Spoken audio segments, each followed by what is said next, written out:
ಭಾನುವಾರ ಮುಂಜಾನೆ ಪುನರುತ್ಥಾನ ಹೊಂದಿದ ಯೇಸುಸ್ವಾಮಿ ಮೊತ್ತಮೊದಲು ಮಗ್ದಲದ ಮರಿಯಳಿಗೆ ಕಾಣಿಸಿಕೊಂಡರು. ಅವರು 7 ದೆವ್ವಗಳನ್ನು ಹೊರಗಟ್ಟಿದ್ದು ಈಕೆಯಿಂದಲೇ.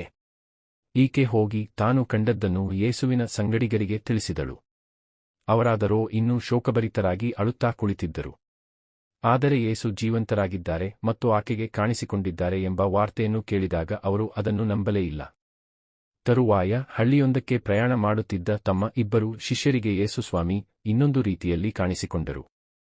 ಇವರಿಬ್ಬರು ಹಿಂದಿರುಗಿ ಬಂದು ಮಿಕ್ಕ ಶಿಷ್ಯರಿಗೆ ಇದನ್ನು ತಿಳಿಸಿದರು. ಆದರೆ ಅದನ್ನು ಅವರು ನಂಬದೆ ಹೋದರು. ಅನಂತರ 11 ಮಂದಿ ಶಿಷ್ಯರು ಊಟಮಾಡುತ್ತಿದ್ದಾಗ ಯೇಸುಸ್ವಾಮಿ ಪ್ರತ್ಯಕ್ಷರಾದರು.